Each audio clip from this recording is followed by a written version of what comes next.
Salut la compagnie du Rhum Club Tahiti, j'espère que vous allez bien. Aujourd'hui, je vais déguster un rhum du Guyana, ou qu'on appelle ça le Demerara, ou pour les francophones, la Guyane britannique. Voilà. Il s'agit d'un rhum Port-Mouron, de l'alambic Port-Mouron, âgé de 9 ans, brut de fût, euh, qui a été vieilli entièrement en climat continental. Voilà. Il s'agit en fait de l'embouteilleur indépendant Nobilis. Nobilis, eux, ils embouteillent des rhums de très grande qualité, tout le temps en brut de fût, et ils choisissent en fait des rhums qui ont vieilli entièrement en climat tropical, ou bien partiellement tropical, et puis continental, ou bien 100% climat continental. En l'occurrence, ce rhum du Guyana, qui a été distillé en alambic Port-Mouron, a été vieilli 9 ans en 100% continental. Donc vous allez vous dire, punaise, il est clair. La couleur est très claire parce que c'est du vieillissement continental. Ce qui fait que l'influence du vieillissement est moins fort, hein. L'impact de la coloration du fût, l'échange air entre le fût, l'air et le rhum qui est contenu dans le fût est moins important. On va pas dire que le continental et le tropical sont meilleurs l'un comparé à l'autre. Ils se complémentent tous les deux. Et c'est complètement différent. Voilà. Alors maintenant vous allez me dire qu'est-ce que la Guyane britannique. Alors la Guyane britannique fait partie de la grande histoire du rhum, hein. Ça existait déjà depuis les années 1700. Voilà. Il faut savoir que la première distillerie à produire du rhum, c'était Diamond Distillery, qui est aujourd'hui la seule distillerie qui reste au Guyana, sous la gestion du gouvernement, quoi, hein, de l'État du Guyana. Le Guyana a eu son indépendance en 1966. Il faut savoir qu'au début, dans les années, au début du XVIIe siècle, hein, il y avait à peu près 300 plantations, hein, de canne à sucre, et chaque plantation avait au moins son propre alambic. Donc la production de sucre et de rhum derrière était phénoménale, et le rhum était destiné surtout à la Navy britannique. Navy britannique, c'est la marine britannique du Royaume-Uni et du Canada aussi. À cette époque-là, voilà, 300 plantations, 300 distilleries. Et puis au début du 19e siècle, hein, dans les années 1800, la production était vraiment très grande. Pardon. Sauf qu'à ce moment-là, il y avait 200 distilleries. Il y avait plus de 300, mais 200. Et puis à la fin du 19e siècle, hein, il y a eu dans les années 1900, voilà, on va dire que à la fin du 19e siècle, début du 20e siècle, 1930, comme ça, il y a eu la crise du sucre, hein. Tout le monde a été impacté, ceux qui produisaient du sucre, voilà, il y a eu la fermeture des sucreries. Donc de 200 distilleries, en 1949, il en restait que 9. 9 distilleries sur 200. Et puis après, en 1966, il y a eu l'indépendance du Guyana, c'est-à-dire qu'il y a eu la nationalisation des sucreries et des distilleries. Ben, au lieu de 9 distilleries, il n'en restait que 5. Il y avait Versailles, Enmore, Highfloat, Diamond et Albion. Voilà, sur les 5 restantes. Et puis après 1966 jusqu'à 2000, il restait que Diamond, qui est devenu maintenant DDL, hein, Diamond Distillers Limited. Si on peut comparer ça au TDL, hein, Trinidad Distillers Limited, c'est la même chose. Sauf que là, au Guyana, voilà, ils ont DDL. Donc soit on va dire les rhums du Demerara, le rhum Guyana ou les rhums DDL. Maintenant, DDL, hein, ce qu'ils ont fait, c'est qu'au fur et à mesure que les distilleries ont fermé, ben, DDL a récupéré à chaque fois les alambics historiques de ces distilleries. Donc aujourd'hui, à DDL, ils ont leur propre alambic qu'on appelle l'alambic Diamond. Ils ont récupéré l'alambic Versailles. Versailles, c'est un single pot still, wooden pot still, c'est un single wooden pot still, c'est-à-dire que c'est un pot still alambic en cuivre à repasse, comme les alambics cognacés, les alambics du whisky, etc. Sauf que la base n'est pas en cuivre, c'est une cuve en bois. Vous voyez les cuves en bois que la Jamaïque utilise pour faire fermenter leur mélasse. Bah là en fait il y a des fermentations chez DDL, ils font la fermentation et puis après derrière dans l'appareil à distiller Versailles, le wash, hein, on appelle ça le vin de mélasse. Eh ben, il est dans une cuve en bois c'est du green heart. Le bois, c'est du green heart, un bois très dur qui est plus ou moins très étanche, mais qui a du coup cette capacité, on va dire, à transmettre des arômes dans le wash. Et puis quand c'est distillé, eh ben, on a ces arômes-là aussi de cette cuve en bois finalement, qui vont directement passer dans l'alambic en cuivre, quoi. Versailles, voilà, je disais Diamond, il y a l'alambic Versailles, et puis ensuite il y a l'alambic More, qui est une double colonne en bois, voilà. Bon, à l'intérieur il y a des éléments en cuivre, il y a en cuivre dans cet alambic More, mais il y a beaucoup d'éléments, en fait, presque toute la structure est en bois Greenheart, dans la même idée que l'alambic Versailles. Donc là, c'est une colonne continue hein, qui permet de produire beaucoup de rhum, contrairement aux alambics pot still à repasse. Bah là, c'est une double colonne en bois, mais on aura aussi ces notes voilà, typiques du bois. Enfin, je ne pouvais pas vous expliquer comme ça. Et puis, ça, c'est l'Enmore. Et puis, nous avons le port mourant que voici. Le port mourant, c'est comme le Versailles, sauf que c'est un double pot still. C'est un double alambic. Enfin, comment dire, c'est un alambic pot still à double repasse, si on veut, hein, un double retort, mais wooden. C'est-à-dire que vous avez le premier alambic, la base, la cuve ici, la base où il y a le wash, hein, le vin de mélasse, c'est une cuve en bois. Ça va être distillé dans l'alambic en cuivre. Et puis ce qui va retomber, les vapeurs, hein, les vapeurs d'alcool vont être recondensées, vont retomber dans un deuxième alambic. Et puis la cuve est aussi en bois. Donc en fait, la cuve est remplie par la distillation du premier. Et ainsi de suite. Ça va être redistillé encore une deuxième fois. Et puis après, ça retombe dans le serpentin et tout, etc. Pour donner l'état liquide, l'alcool. Donc Paul Moulin, il a aussi ses arômes typiques de lui, c'est reconnaissable au nez. Enmore aussi a ses arômes typiques. Versailles aussi. Mais les plus déroutants, on va dire les plus chargés, voilà, qui font vraiment l'identité du Guyana, ça va être Port-Mouron, Enmore et Versailles. Port-Mouron et Enmore seront plus forts en arôme que le Versailles. Ensuite, nous avons l'iFlute. iFlute, c'est une colonne Saval, voilà, c'est une colonne en inox, comme, enfin inox, je sais plus si c'est en inox ou en cuivre, mais en tout cas, c'est Saval, on connaît pour ceux qui connaissent le cahier des charges de l'AOC Martinique, c'est une colonne Saval.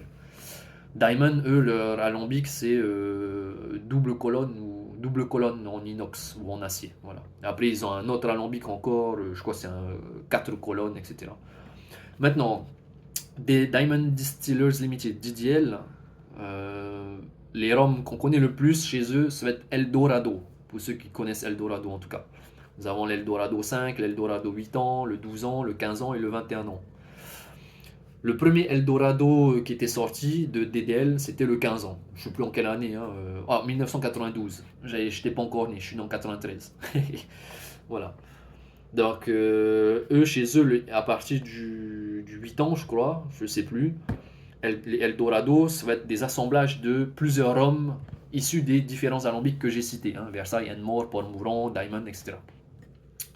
Mais qui sont saucés quand même. Un peu moins maintenant.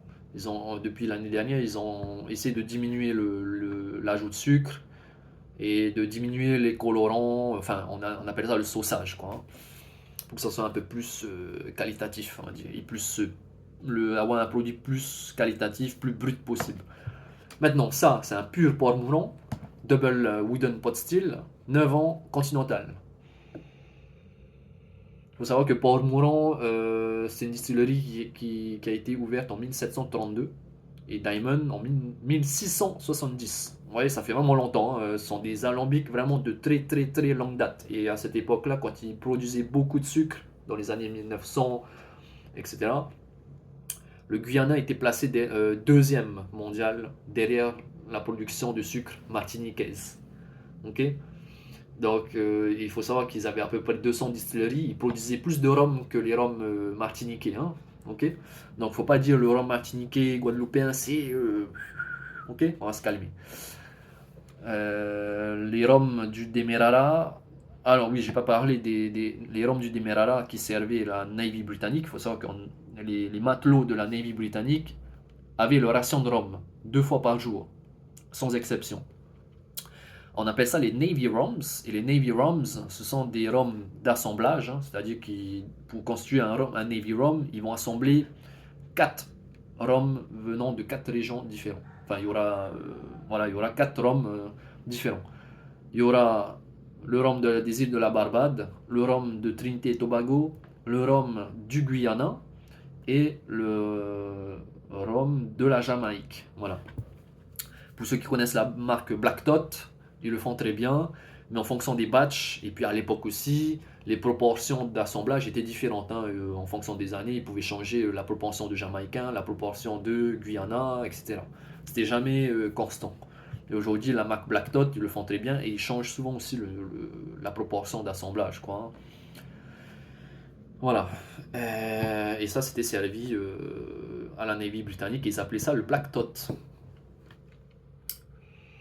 Alors au nez, c'est vraiment bizarre.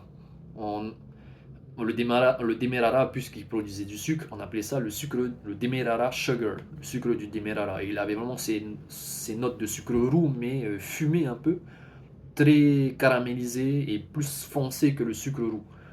Et on le retrouve un peu dedans, avec ce porc mourant.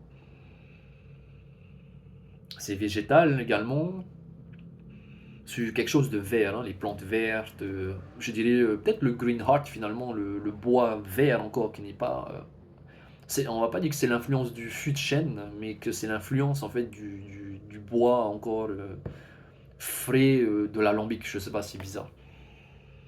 Les 64,7 degrés, on sait pas où ils sont. Donc là, c'est le port mourant, mais à cette époque-là, il était dans la distillerie Albion. Quand le port mourant a fermé, Albion a repris l'alambic de port mourant. C'est très. On dirait qu'on a un aspect saucé en fait, avec des rajouts de caramel, de sucre, alors que pas du tout. C'est ça qui est dingue. On pourrait dire que ces 9 ans-là, en fait, c'est comme si c'était encore un produit brut et blanc, on dirait. Vu que c'est un vieillissement climat continental, on ne sent pas beaucoup l'influence du vieillissement. Peut-être cet aspect plus gourmand, je dirais. Ouais, on a du sucre demerara en fait au nez. On a un aspect soy sauce. Enfin, ouais, soy sauce, c'est bizarre. Sauce soja sucrée. Ceux qui ont bu du Eldorado pourraient reconnaître peut-être ces arômes-là. Ça sent bon. Hein. Porc mourant, hein. On a un aspect thé noir, caramel, hmm, fruits à chair blanche,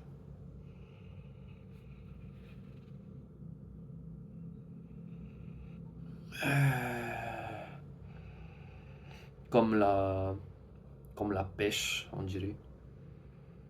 Et un peu poire. Un tout petit peu poire, mais plus pêche pour moi, hein, personnellement, plus pêche. Boisé, le boisé est vraiment très doux en fait. Il est tellement mélangé à cette odeur de végétal venant en fait du rhum lui-même, on dirait, qu'on sent presque pas le boisé. En même temps, pour ce genre de rhum qui sont très chargés, un peu comme les Jamaïcains, 9 ans, en plus qui plus est en continental, c'est pas énorme quoi. C'est pour du vieillissement continental, il faudrait à peu près 15 ans à mon avis, 15 à 10, 15 ans, 14, 15 ans minimum de vieillissement pour qu'on sente l'impact du fût quoi. Ouais, c'est vraiment sauce soja sucrée presque, mélangé avec ce sucre caramélisé, fumé, sucre roux, mélasse quoi. Les épices sont vraiment très légères, un peu clou de girofle. L'alcool est bien intégré au nez hein, pour les 64. Après, en même temps, ces verres-là, ces types de verres, ils font très bien le boulot pour justement ne pas se cramer les narines. Allez, bon, on passe à la bouche directement, parce que le nez, j'ai pas grand-chose à dire, mis à part les arômes cités.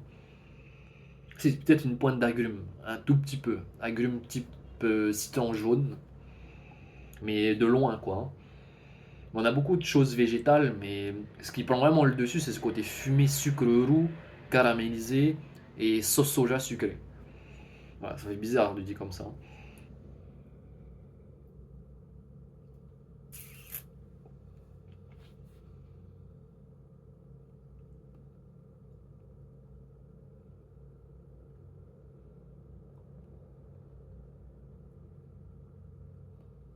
Mhm.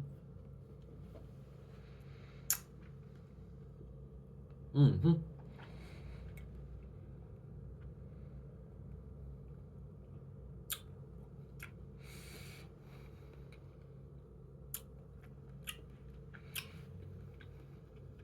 Mhm. Ok. Alors, mon palais, il est complètement neutre là. Il est 64 degrés, 7. Je sais pas où est-ce qu'il sent, mais du coup, c'est bien. Parce que l'alcool est quand même bien intégré finalement. Ça, c'est une première chose. L'entrée en bouche, elle est chaude. Voilà. Elle est vraiment sur le végétal en fait. Et le fumé, beaucoup de fumée. C'est ça qui est dingue. J'avais lu beaucoup de notes de dégustation des rhums du Guyana, que ce soit venant de l'alambic Port-Mouron, Enmore, etc. Mais Port-Mouron, souvent, on a vraiment ces notes fumées, quoi, typique fumée. Maintenant, d'où est-ce que ça vient? Ben, je pourrais pas vous dire d'où ça vient, mais on sait. Enfin, techniquement, euh, techniquement, on sait d'où ça vient. Ça vient de l'alambic en cuivre. Mais logiquement, on pourrait se dire, c'est bizarre, comme si on avait passé le rhum sur une flamme, quoi. Enfin, c'est bizarre de dire ça, où le fût a été carbonisé à l'intérieur. Mais ça m'étonnerait que ça vienne de là. Ça vient vraiment plus de la matière première qui est le rhum directement. Parce que c'est un fumé naturel, si vous voulez, avec cette sauce soja. Cette sauce soja, putain, c'est bizarre de dire ça. On a cet aspect demerara sugar en bouche, fumé caramélisé. Et c'est note végétale, quoi. C'est très épicé en bouche, c'est pimenté sur la fin, là.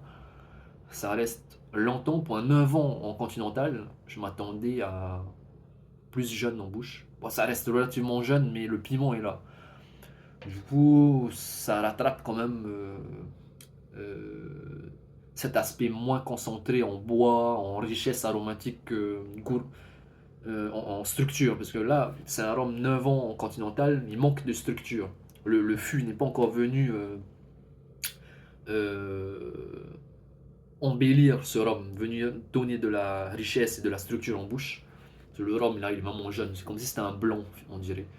Mais avec cet aspect douceur du bois qui vient comme tapisser la langue. Mais on a ces épices qui viennent du chêne, le piment, le, euh, ouais, c'est vraiment plus le piment sur la fin, quoi. C'est pas un piment qui va vous cramer, qui crame la langue, mais c'est un piquant en fait.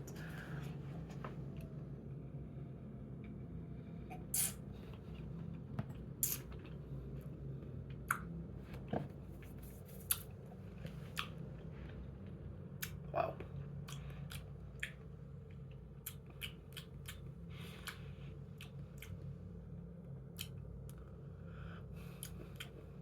Sur la fin, on dit j'ai un aspect presque,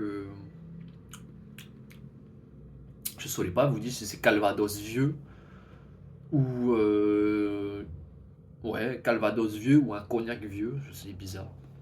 Il y a des notes de raisin un peu sur la fin. Raisin blanc. Voilà, raisin blanc. Comme un armagnac plutôt.